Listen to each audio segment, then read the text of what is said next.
Okay, welcome back to Hanging with Mangg, episode 183. Today, I'm just playing a little bit of Ni no Kuni 2, which seems pretty rad so far. I'm digging it. It's a very good looking game. The only problem so far that I see is the difficulty. It's extremely easy. Like, I haven't struggled with anything. Only one fight that I struggle with. It was very early on. It was like right at the beginning. You're supposed to sneak past a bunch of these like elite guards. They're just like, yeah, sneak past. We can't handle it. They're too powerful. And I was like, fuck that. You know, I gotta dodge them. I know how to do this. And so, yeah, I just took them all out. And, yeah, I actually had to use the dodge, because otherwise you would die. But every other fight is just a piece of piss. Which is a bummer, because the combat seems pretty cool. A little simplistic, sure, but simplistic and easy, that's like for children. So that's a bit of a bummer, I would say. But people say the Tales games, this combat sort of resembles the Tales games, and those games have like difficulty settings that can go really hard. So that might interest me, maybe. We'll see. But other than that, the game's pretty cool. There's a lot of like different little mechanics going on. The kingdom building and the sort of RTS segments and crafting, yeah, all sorts of stuff going on. Anyways, this week on this channel, this will be over in no time. we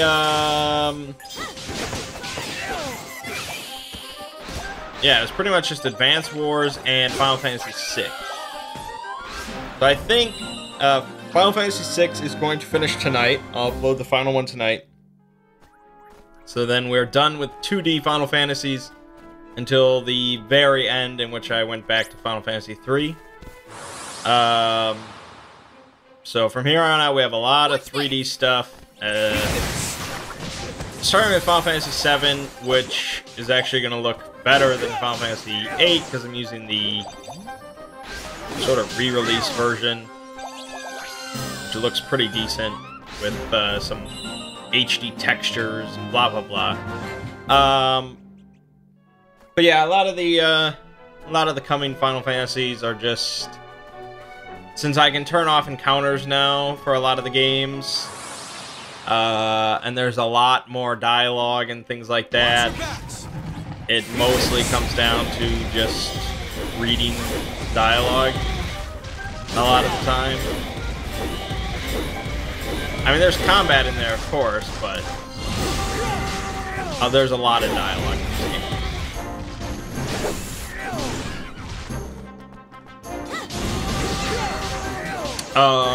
Yeah, so that's coming. Final Fantasy VII starts this week. As for Advance Wars, I really didn't know how long I was gonna go through it, because there's a lot of missions. It would just be ridiculous for me to try and go through the whole game.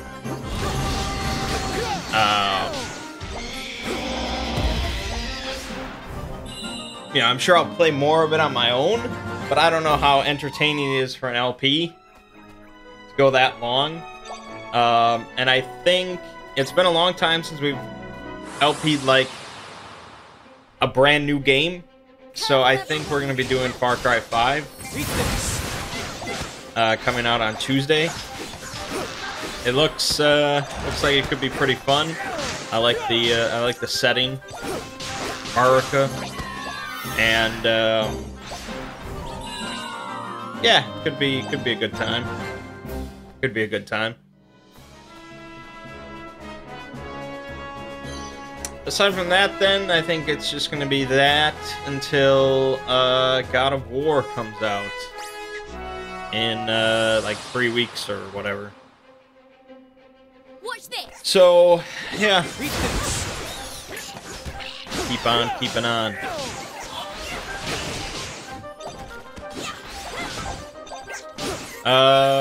Yeah.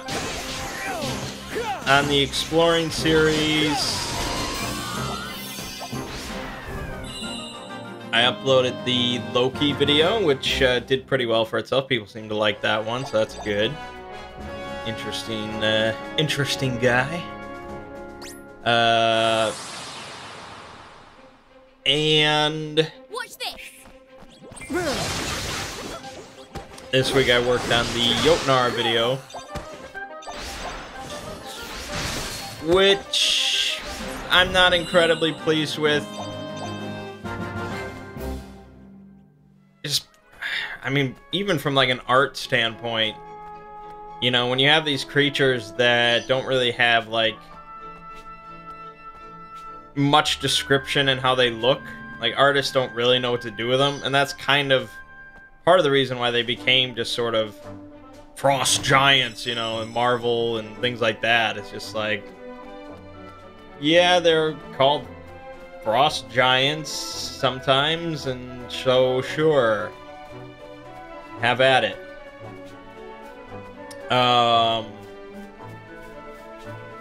So yeah, it's all right. We'll see how it goes. I don't think it'll be the most popular, but oh well. Then next week, I'll be working on Loki's Children. So that'll be mostly covering, I think, a big chunk of the video is going to be about Fenrir and the binding of Fenrir, but I'll give as good a descriptions of Jormungand and Hel and Sleipnir as I can. Should be a fairly easy video to do. In the meantime, I've been working on the special video for the first of the month, which has been an interesting experience. You know, for pretty much every exploring video, my focus is, okay, you know, what are the facts of the matter? Do I understand the facts of this topic? And can I explain them in a succinct and understandable way? That's really my main concern. Whereas with this video, it's like, okay, is this funny? Which is not something I've ever really had to tackle before. I mean, there are facts in the video, I suppose, but a lot of it is just sort of meant to be funny BS. And, you know, there are plenty of YouTubers that deal primarily in comedy, and they have to deal with that all the time. It's just never really happened to me. So we'll see. I really have no idea what the reaction is going to be. That's part of the fun, I guess. It'll be interesting.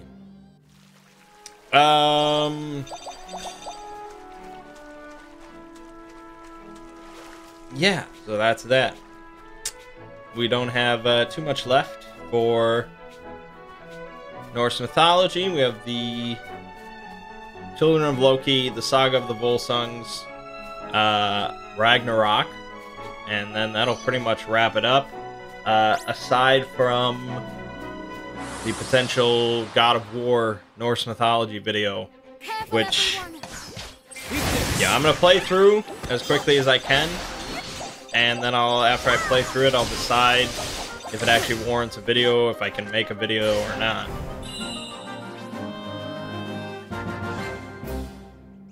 But either way, you know, we'll have the Q&A, and then we'll do another poll, and we'll move on. I'll fill in the gap with a Middle-earth video, and we'll all be happy.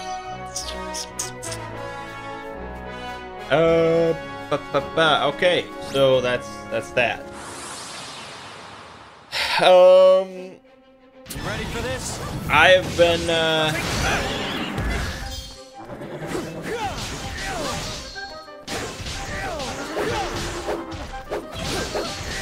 I've been recording a lot, of course. All those future LPs that are stacked up. I mean, I'm pretty good probably throughout the rest of the year, which is wild. Eat this.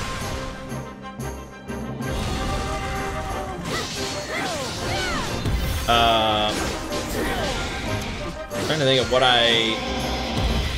Okay, so last Sunday, I think I said I was on Doom 3. Yeah, I think I was like a third of the way through Doom 3 or something like that. So since last Sunday, I finished Doom 3. I finished the new Doom. I started the Ultima series by playing Akalabeth. I beat Akalabeth. That was like one video. I beat Ultima 1, Ultima 2, Ultima 3, and Ultima 4, and I'm in Ultima 5 now. Now, that may sound like a ridiculous amount, but, you know, a lot of those early Ultima games really are like 2 to 3 videos or something like that, because so much of it is just grinding off camera.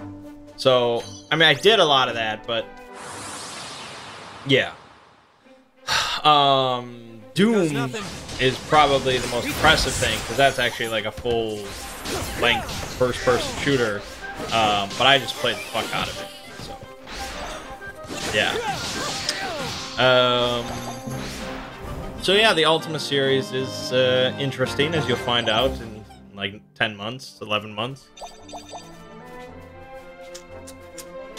It was pretty wild to go from the new, you know, Doom game to Akalabeth from like 1979. Watch this. But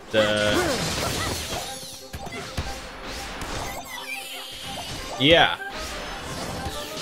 it's they haven't aged as well as you'd hope. Like, even as a fan of computer role-playing games, there's some rough shit going down in there. But as I'm moving through the series, I can see each one is, for the most part, getting better and better. Just don't play Ultima 2. It's a hot pile of garbage. But anyways, yeah, so... Here goes nothing. I sort of went on a little break once Ni no Kuni 2 came out. And I've been replaying through Doom on Nightmare difficulty. Pretty fucking intense.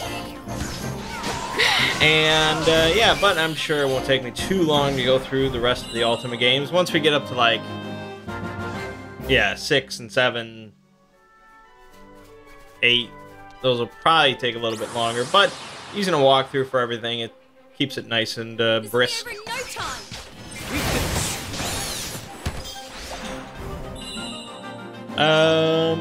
Yeah, I guess that's about it. After Ultima, I think I'll be doing the Metroid series,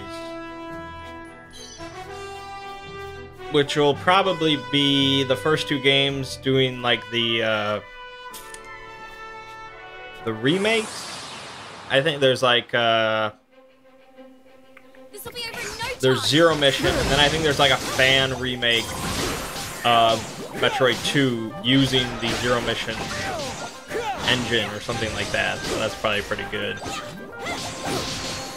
And then Super Metroid, and then the Metroid Prime games.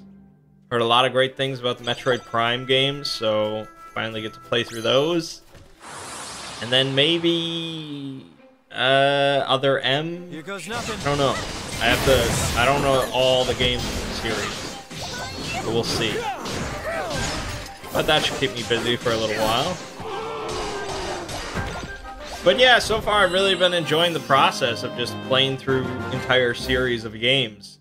The Zelda one was a bad one to start with, because I think you sort of have to be a fan of the series to enjoy it.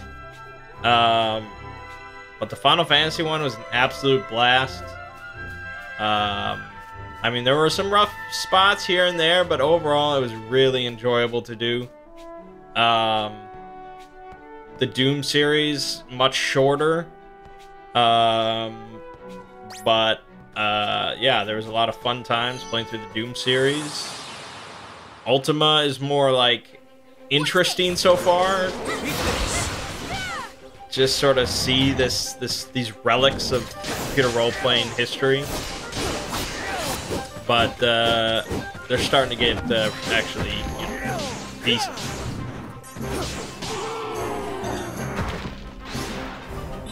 Yeah, that's it. Alright, so board games. I don't think I played a single board game this week.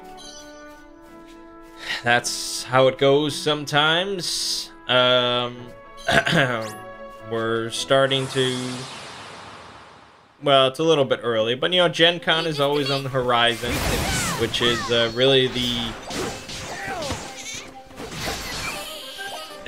only major time to talk about board games throughout the year in relation to Gen Con.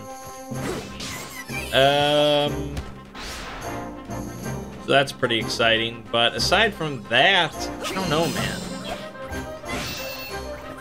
We can't seem to... People are just way too busy. And if we even did get together, it would probably be for like a gaming night. So we started playing Diablo 3 on the PS4, just with like couch co-op, which was pretty cool. We just have to sort of get back to it, and that's the tricky part. Yeah.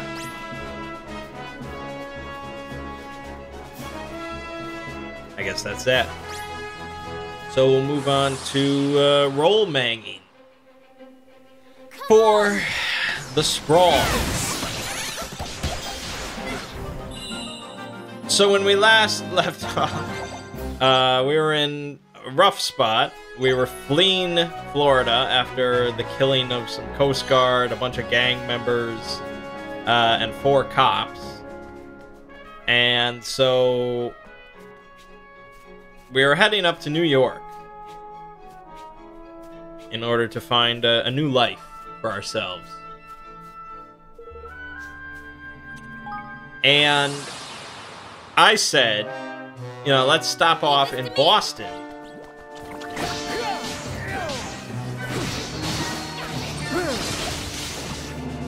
In order to sell these guns that we collected from these different groups, cops and gangs and stuff, and we'll sell them in Boston, so that if there's some sort of trail, you know, they can't trace it back to, you don't shit where you eat, and all that kind of stuff. Make yourselves useful. And so that's what we did. We went to Boston. We found a contact and we sold our guns. That was all good. And then Ziggy's like, all right, so you're heading to New York and you're coming in from the northwest or something like that. I'm paraphrasing. And we're like, you mean we're driving in the northwest direction? And he's like, no, you're coming in from the northwest. And we were very confused. We're like, how does that make any sense? Boston is, you know, south of New York. And he's like, no. It's north. And we're like, the three of us, honestly, were like, what the fuck is going on? Tenny! No. Now, hold on. You might say that this combat is difficult. And you'd be right, but really, this combat is just statistically completely stacked against you. And there's really no measure of skill necessary here. It's entirely statistical. Now, yeah, maybe you could eventually beat him just by doing like 5 damage, but really, that's like a Lobos Jr. challenge level type shit. It's just not really feasible. So I don't think that's really what I'm talking about when I say difficulty. Anyways, So, yeah, our minds were kind of blown, and none of us, all three of us, did not know that Boston was north of New York. And I still can't even believe it. I mean, I don't know anything about geography. Which I know, like, Europeans, that just shocks them. And things like that. But, yeah, geography is just not something I care about. Like, I know I'm a big fan of, like, facts and knowledge and information, but it's just so boring.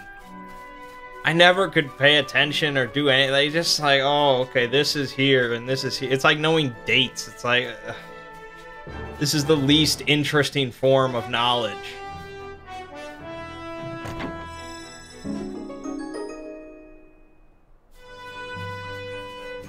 So, yeah, none of us knew. But, anyways, it didn't really make a huge bit of difference. It threw them off even more, maybe. Off our trail. So, anyways, we go into New York. We head to the Bronx. Because there's no way we're getting into Manhattan. Which is a very securely locked down location. Very corporate. So we go into the Bronx. We find, like, a pretty piece of shit apartment complex. Like, he asked us, like, on a scale of 1 to 10, like, how expensive do you want it? And we went with 4 originally before finding out we have nowhere near that level of money. Like, we were, even after selling guns, like, we were pretty piss broke. Careful, everyone. We couldn't even afford, like, the first month's rent. So, we went to a level 3 one, which was, you know, a pretty big step down. But they had running water, so that's good. And, the guy was, like, real shady, and he's just like, you know, three rooms, 750. And I was like, each? He's like, no, just give me the money. And so we made him, like, take us to the rooms first and, like, open them with the key and stuff to make sure it was legit. But we paid him, and so, alright, we got 3 rooms. And so, alright, you know, you're in a city. This is a really exciting thing to me. It's like, okay, here you are, you're in a city of almost no money. Nobody knows who you are. What do you do? And it's like that whole concept is just so much more exciting to me than, like, Dungeons and Dragons. Here's a cave with some goblins. Please clear out the goblins for us. I'll give you 50 coins. Or something like that. And I know a lot of people love that, and that's great. And, you know, I enjoy fantasy games on occasion too, but come on, nothing compares to that just ripe concept of the world at your fingertips. You just have to take it. It's all on you. I like that a lot. So, what do we do? What do we do? Well, you know, I basically, you actually, I mean, there's a lot of different venues and methods you can do, depending on your end goal here. The end goal is either we just want to make money. Like, that is the goal, is to make money. If that is your only goal, you have a lot of different things that you can do. And you can be as discreet as you want about it. You can bother as few people as you know, you can singularly target things just in the goal of money.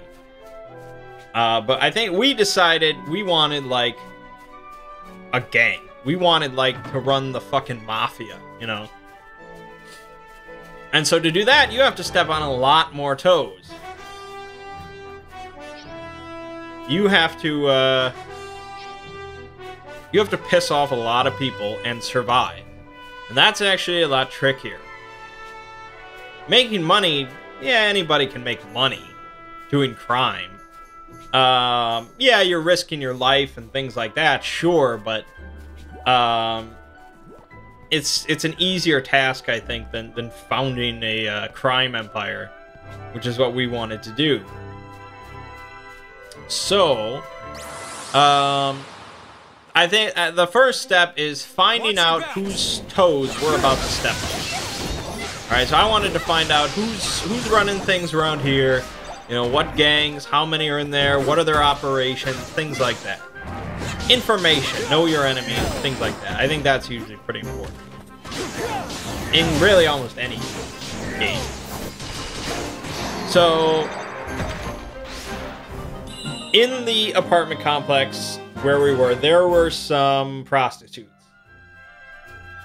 Just sort of, you know, loitering around, as prostitutes do. Not that any of us would know, but we've seen movies.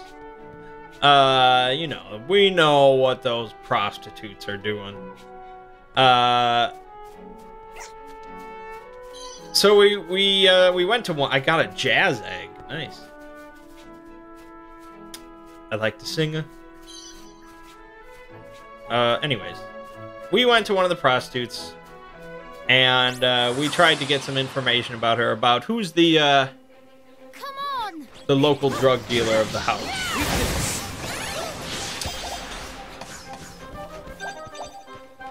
And after a little bit of bribery, she pointed us to this guy named Greggy, I think. And so we go to Greggy, and I'm just like, all right, you know, just be cool, be like the Fonz, be cool. We're just gonna buy some drugs off this guy. All right, we have to just buy something, not much because we don't have much money, but buy something. And in the course of this deal, while we're chatting, you know, if we find out if he's a solo operation or something like that, that would be good.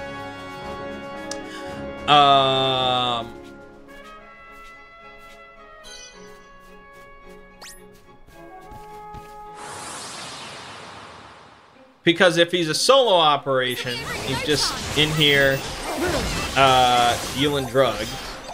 Well, we want to recruit him to our gang and find out where he gets his supplies. We need to get supplies. You know, we need to expand this operation. If he's part of a gang, well, that's more important to know, because then we need to know about this gang, who he works for, you know, this whole process, the ins and outs. We, you know, torture him if need be, blah, blah, blah. You know all the details. So,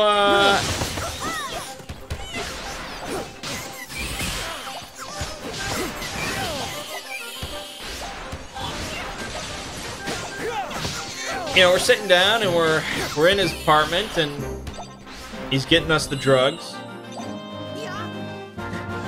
And I almost blow it by saying some stupid shit that sounds like something a cop would say, but we managed to fix it. And so he says, you know, you can't be solo operating in this neighborhood. Here goes nothing. Because this is Big Marco's neighborhood. And so we're like, oh, Big Marco, who's Big Marco? You know, we don't want to step on any toes. Which is the opposite of what we want to do. But who's this Big Marco so we can avoid him? And so Big Marco is this apparently Italian gentleman who operates a few pizzerias in the area as a front. Of course, it's all very generic. It's New York.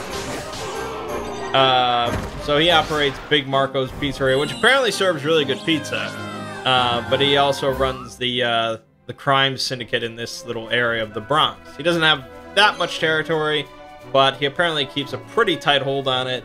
And so if somebody's dealing in his neighborhood, he knows about it. That's why, like, okay, all right, this sounds good. So we buy the drugs and we leave. And I'm like, all right, we have to pay a visit to one of these pizzerias. And that's apparently Gug's MO now, is taking what is most precious from somebody, to quote Mangg. Basically, you know, time. fucking with somebody and what what is dear to them, so that they're stupid enough to make a mistake, and then he's got him in a vice, so to speak. So the plan was, or well, at least the plan in my head, I didn't exactly voice it out, but okay, the plan was we'd go to visit one of these pizzerias and we would burn it to the ground. There'd be nothing left but ash. And then that would send a message, you know, like a proverbial message, and then we would follow that up with an actual message to Big Marco, saying, you know, it'd be a shame if something were to happen to one of your other pizzerias.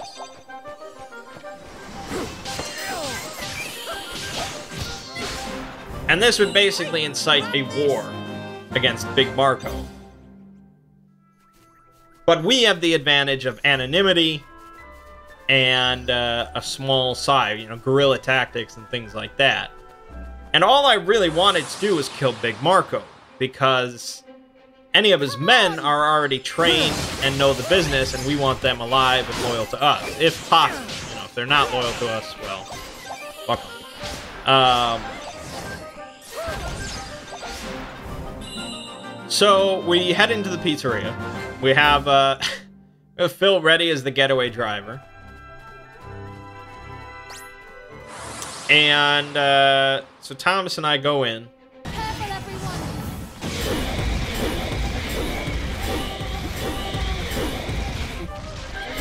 We get some pizzas. We get some slices of pie. Pretending to be like some yokels from Wisconsin. We're sitting in the corner, and I need to do some hacking. So I start doing some hacking, and Thomas is basically like covering the view so people don't see me with my cyber deck out. And we're just sitting there, and I start hacking, and I hack into like their kitchen system, and I get into their ovens, and I crank their pizza ovens as high as they'll go. And I like lock it in, so it's blasting out as hot as a pizza oven can go, which I imagine has got to be pretty hot. And I shut off like their vents, so there's like no ventilation, hot as it can go. Something's gonna happen. Watch this. And so sure enough, soon after I do that, we start hearing like shouting from inside the kitchen. So the bartender, or what, you know, the guy at the front desk, he runs back into the kitchen as well. And so I just look at the other guests that are in the restaurant, and I'm like, you should leave. So they leave, and I'm like, all right, I don't know if this is actually going to work, because they might be able to stop a fire from breaking out if they're all in there. So I hand Thomas one of the frag grenades that we picked up, and I'm like, toss this in there. So he does, and we rush out just as a big explosion erupts behind us. We climb in the car and we speed off.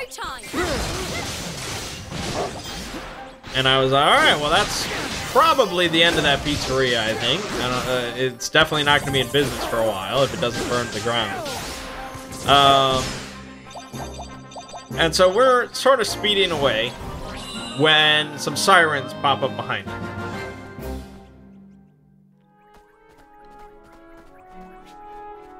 And so Phil pulls over. And the cop comes over and he's like, do you know why I stopped you? And he's just like, no, officer, I don't. Which, from what I understand, is always the right answer if you're pulled over. Like, you don't ever want to admit to your guilt. I think I read that somewhere. It sounds shady, but I guess, can't hurt.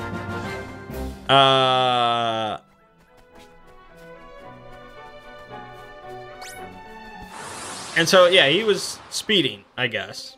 We were in kind of a residential area. And so, he's like, license and registration, blah, blah, blah. And Bill, of course, did not have a license. I don't even know if he had a license in Florida. But he certainly doesn't have one in New York. He, like, just no license whatsoever, really. And she was just like, oh, I must have left it at home. And so then I'm like, do you even have, we're like, do you even have license plates on this car? And he's like, no. No, he does not. He does not have license plate on the car. Not even, like, fake one. Just nothing. There's nothing there. He thought that was the best idea for a getaway driver. He's the worst. He's the absolute worst. So the cop's like, just wait right here, sir. And he goes back to his car. And so, yeah, there was really not much you could do.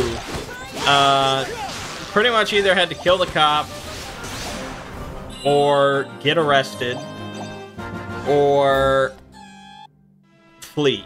And so he went with flee, which probably is the best option. If he had killed another cop, we would have had to go to, like, Los Angeles or something. It would have been just ridiculous. So he drives away, and he actually does eventually get away. But I was like, I'm not staying here. I'm not driving back with you guys. Because he's got like a muscle car with a bright lime green hood. Like, it's the most recognizable car in the city. With no license plates. And he has no license. It's the worst. So I'm like, I'm just taking an Uber back. Forget you guys. But they eventually do make it back. It wasn't a big problem. So we get back to the apartment.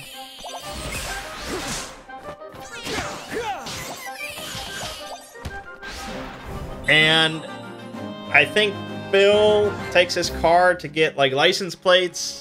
Fake license plates, and to get it repainted. He realizes he sort of fucked up there. So he doesn't have a car, and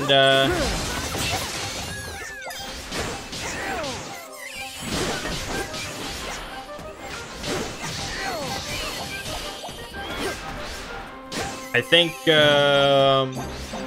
we spend the night. Like, we go to sleep. Bill does something at some point involving, like, a street race. Like, he does, like, a Fast and Furious street race with some other gang. And, he wins. And so he's, like, starting to get sort of introduced to this other gang, but we'll see how that pans out. Watch your back.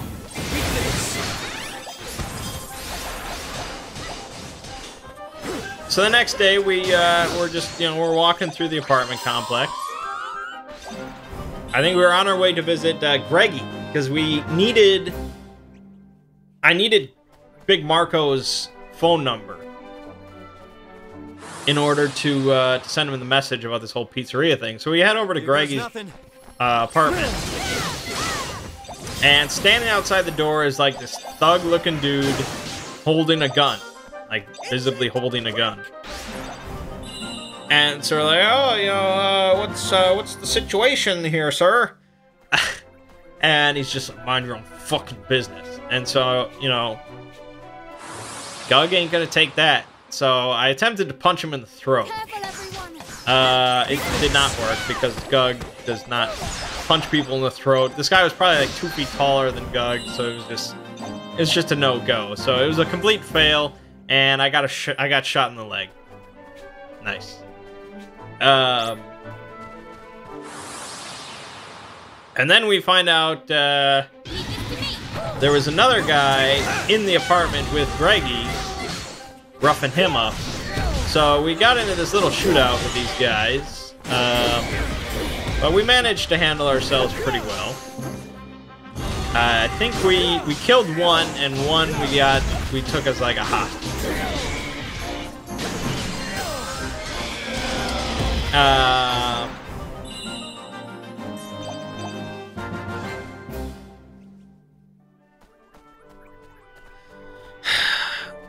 So I pick up one of their comm links. We're sitting in Greg's apartment, and I call Big Marco. I'll do my best. And I said something about a pizzeria, blah, blah, blah, and he's like, oh, so it was you. And I was like, yeah, it'd be a shame if something were to happen to one of your other pizzerias.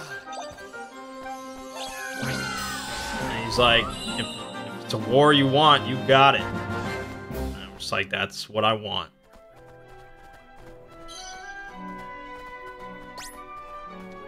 And he's like, man, I don't remember what he said. But he asked about his men or something like that, and I don't remember the situation. God damn it. But basically, I like executed the other guy just over the comm link. I was just like, yeah, here's your other guy. Which, yeah, we could have gotten info out of him, but this seemed more badass. And Gug had just gotten shot in the leg, so he wasn't feeling charitable.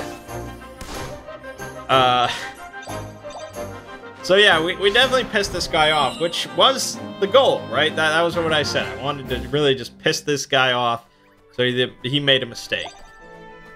And in the end, he did. Yeah, he made a mistake. I would say he made a mistake. It cost him his life. Spoiler. So anyways, we're like, all right, we got to get the fuck out of here. Like, we cannot stay here. So we pack everything we can, of course, yet again. And we get in my van. And we just start driving. We just start driving for a while. And the idea was that Big Marco is going to be coming here. He's going to be looking for... He's going to be looking for blood. He's going to be out for blood. I need to know exactly where he is, because that sort of information is very useful for setting up an ambush. You know exactly where your target is. And so we need to get a tracker on him.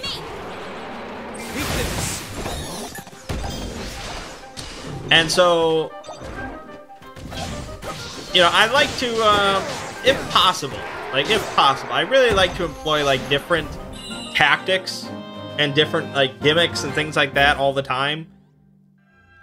You know, it's like Don Cheadle says in, like, Ocean's 12 or something. He's like, you know, we already did that trick. You don't do the same trick, you do the next one.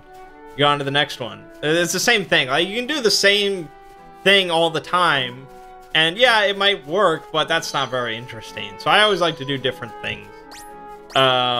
So I was like, all right, you know, I know how we'll get a tracker on this guy. He's got a comm link.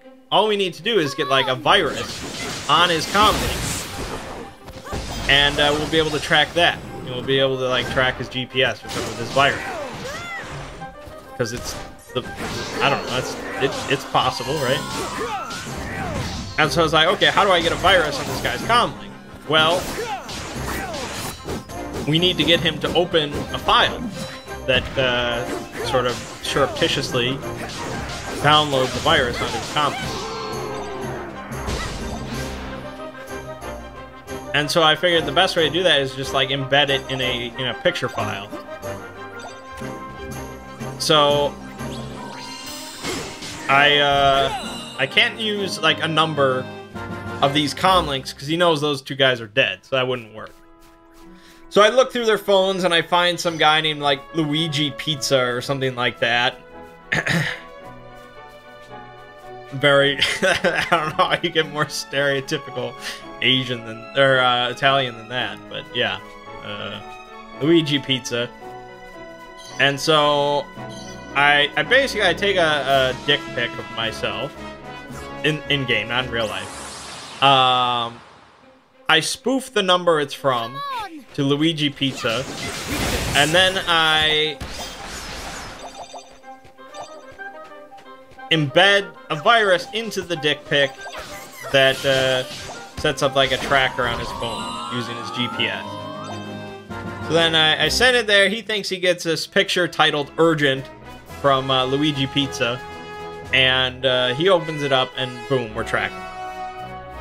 Now, I imagine comlink security is probably pretty good, and Big Marco probably wouldn't have, like, some cheap dog shit comlink, but still, you know, he's in the Bronx. He's not like a big-time gang leader, so okay. And so sure enough, yeah, we tracked him. We can track him, which I thought was pretty great. You know, it doesn't really matter if it would actually work or not, because rule of cool and all that kind of stuff. So, Yeah, so now that we're tracking him, we can see he's on his way to the apartment complex. And so I'm thinking, like, okay, how do we take out this guy? What's the best way to take him? You know, his blood is running hot. This is his best chance to make a mistake. So we're going to ambush him when he's coming out of the apartment complex. Right after, you know, he finds, like, the dead bodies of his men. He doesn't find any of us there. Nothing he can use to find us. He's going to be real pissed off. So that, when he's coming out of the apartment complex, that's when we ambush him. Careful, everyone. And so we're just going to be, like, posted up around the corner in our van. We're going to watch him on the tracker. We'll know exactly when he's coming out. Right when he does it, we speed past. Well, we roll past. And we throw a frag grenade, and we unleash with some bullets, and we just take him out. That was the plan. Very simple. It's just a simple drive-by. Unfortunately, things never go according to plan, as you well know. The first part went pretty well. They were walking out right on cue. We rolled past at a steady speed. He threw the frag grenade very well. It landed right near Big Marco. I was happy about that. And I was in the passenger seat with an SMG just unloading on the whole group of them. All well and good until I took like a bullet in the cranium or something like that. And so I had to choose like a really terrible choice of like pretty much dying or losing access to cyberware until I get it repaired, which might have been the best option, but cyberware is expensive, and we do not have much money, so I didn't want that. I could have lost a body part, like an eye, which losing a body part isn't that big of a deal in Sprawl, because you like basic replacement parts that don't add any extra functionality, those are pretty easy to get. Or I could have been knocked unconscious.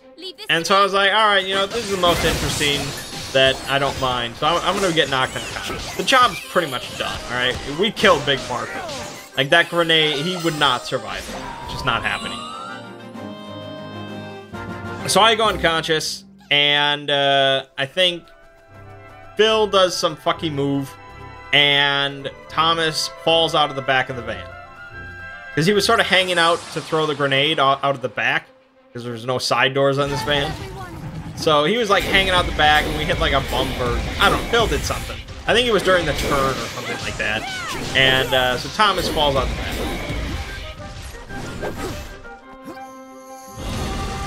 There are still gang members alive that are shooting at us, by the way, so we're not out of trouble. So he like reverses it. He throws the van in reverse. And Thomas manages to like deftly jump back into the back of the van while he's in reverse. And so then Phil has the brilliant idea to do like a full spin in the van. In this rugged, beat up, cheap as shit van. He wants to do like a, you know, like a James Bond or something like that, transporter, full spin, so that he can go full speed in the other direction forward. And of course he fucks it up. And so the van tips over. Great. And I'm still unconscious. And now the remaining gang members are like shooting the underside of the van, hoping to hit like a fuel line or something like that and blow us all to smithereens. Kind of like in Matrix Reloaded. And so Thomas is out there with like his auto shotgun he's trying to take out. Phil's grandma is shooting with some gun at some others. We eventually kill them all, but we're not going to be able to get the van back up. And I'm still unconscious. Luckily, I have Gulf there, and he manages to drag me out. Leave this to me. And I think around that point, like, oh, I think we climb into. I think around that point, like, somebody stabilizes me, and I come back to consciousness. And so, like, I'm pretty pissed about my van, because that was, like, my most expensive possession. Phil fucked that up. Watch this. And, we climb into his car. No, we climb into Big Marco's car, that's right. Because Phil's car is at the shop. Getting repainted and stuff. So we climb into Big Marco's car, and we drive off just as the cops are starting to show up. We just narrowly avoid them. And, so like, where the fuck do we go? And I'm like, go to one of Big Marco's pizzerias. And let's hope it's closed. Because I thought, you know, like, the last place the cops are really gonna search to find Big Marco's killers is in one of Big Marco's pizzerias. Why would they be there? It's ridiculous. I don't know, that was my reasoning. And I figured it's not gonna be open for business for a while because Big Marco's dead, so we can hold out there. So anyways, we drive over there, we go to the back. We go in the back door, the chef is there. We tell him to get lost, you know, go home for the day. And he warns us that in the main dining room there's a couple of guys. So sure enough, we poke our heads out, and in the dining room are two of Big Marco's goons with, like, guns on their laps that look kind of worried. Apparently they were left behind to sort of guard the place. While Big Marco and most of the crew went to deal with these troublemakers. Us. And so then, like, Phil had these ideas of how to deal with these guys. And so they involved him, like, going out there dressed as an employee and, like, macheting them, or I don't know, he had a bunch of ideas. They were all terrible because they all involved him going out there dressed as one of the employees, of which you'd think these guys would probably recognize that he's never seen you before. Watch your back. Ever, and you just suddenly walk out of the back. Like, just no. Even if Ziggy did grant him a role for bluffing, or, you know, none of us have that, as clearly indicated by the first session. None of us know how to fast talk. So it just would be a big pile of failure. And I was like, just fucking no. That you're making it way more complicated than it needs to be. It's real simple. This is all we do. You guys stand by the door with your machetes. Okay, I yell out something, they both come back, and you just butcher them. And even if only one of them comes back, whatever, we do it twice. That's it. Real simple. And so that's what we did. And that's what happened. And they died. And all was well. And I think shortly after that, like, I've been talking about this session for like 30 minutes. But shortly after that, Phil steps outside in the back alley, and he sees a guy standing there, and he's like, I want to talk to your boss. And Phil's like, you know, he's dead or something like that. And he's like, I want to talk to your new boss. And so Phil apparently really did not trust this guy, and so he tried to, like, manhandle him, but he pulled a knife, and so that didn't go well. But then I think Phil overpowered him, and he, like, tossed him inside. He's like, this guy wants to see you. And I'm like, I'm bleeding out. Like, I feel I've had the worst day ever.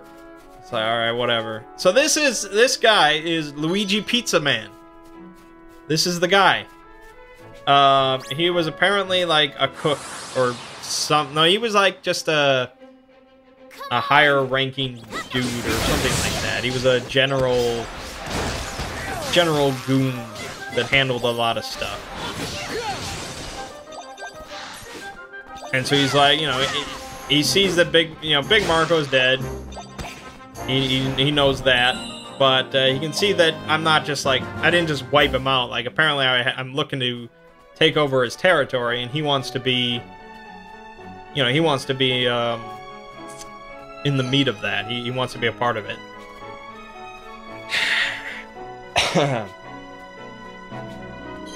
And so we're talking to this guy. Bill leaves to go pick up his car, and he texts us, and he's like, don't trust that guy. And so immediately after that, I'm like, I think we can trust this guy. So yeah, basically, we sort of ended with me appointing Golk as the general manager of this pizzeria. Luigi Pizza Man's going to teach him everything he knows. And we're sort of going to live in the pizzeria for a little bit until we can get things sorted. That's pretty much where we left off. So, yeah, the idea is that, you know, we're pretty much taking over everything that Big Marco handled, but we're going to be more ambitious with it and start spreading our wings and things like that. So I'm going to see if I can salvage the pizzeria I burned down. You know, see if we can rebuild it in some way. That probably costs a lot of money, though, so that might be tricky.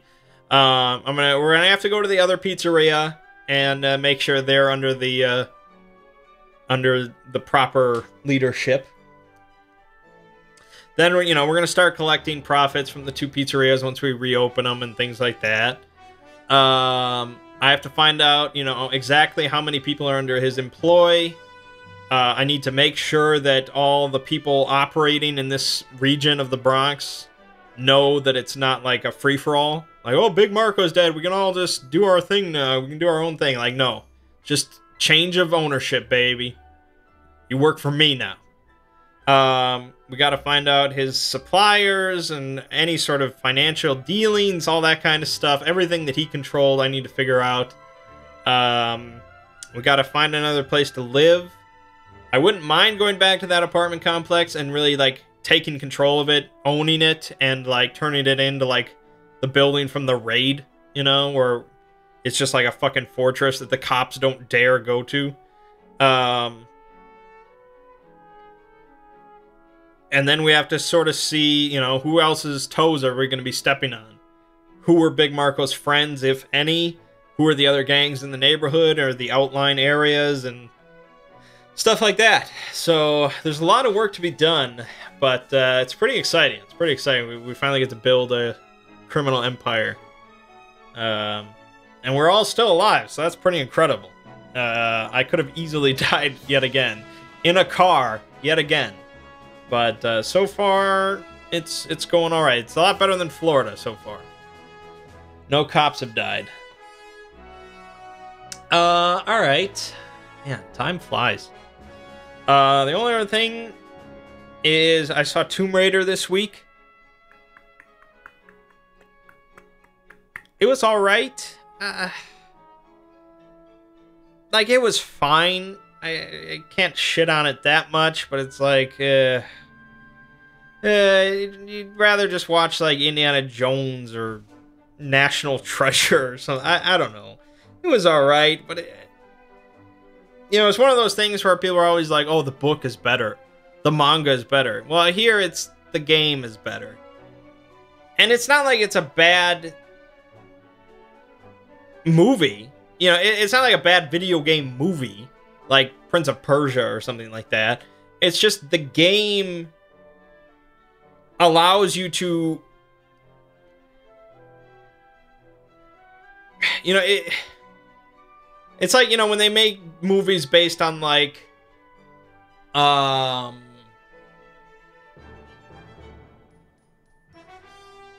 with a lot of video game movies, it's kind of like taking mechanics of a video game and things like that, or the general concept of a video game and making a movie based around that. Whereas here, it's just they're attempting to take the story of a video game and put it on screen. Much like they would take the story of a book and put it on screen. The problem is, the video game showcases and demonstrates that story in a much superior way. And so, if you're really pressed for time, sure, you know, just watch the movie. But if you actually are interested in the story and the idea that Tomb Raider showcases, just play the game, you know? Even if it's on, like, the easiest difficulty, because you're not very good at video games or whatever. If you like the story and what's happening in Tomb Raider, the movie, you're really gonna like the video game, because you actually, you know, it's much more fleshed out and much more interesting. I mean, maybe that's not, like, that doesn't appeal to everybody, and some people are just looking for just, oh, I want a popcorn movie. And for that, it's fine. It is fine. But if you're like, yeah, Tomb Raider, yeah, play the fucking game. Now, most of those people probably have, I would hope. But, yeah, through the whole thing, I was just like, I'd rather be playing the game right now. Like, if you played the game, even if you played, like, the first 10 minutes of the video game, you can skip the first hour of the movie.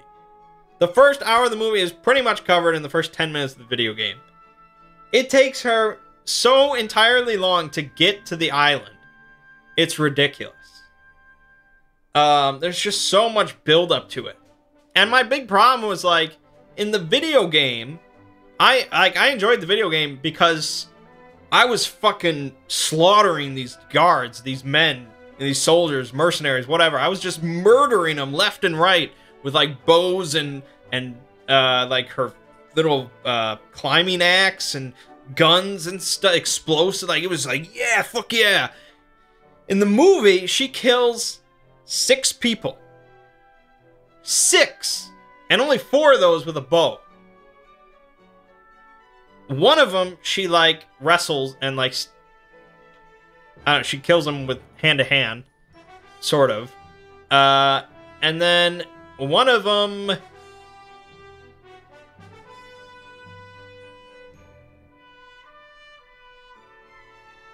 Well, one of them is a spoiler, so I won't say it. And then one of them, you might count that she killed him, but she didn't actually kill him. She, like, triggered a trap that eventually killed a guy. I can't count that as her killing him. That's just, no. I want her to see just slowly rampaging through this whole army with a bow, and she, like, picks up a shotgun at one point, and she's just killing people. That's what I want, because that's what Tomb Raider is.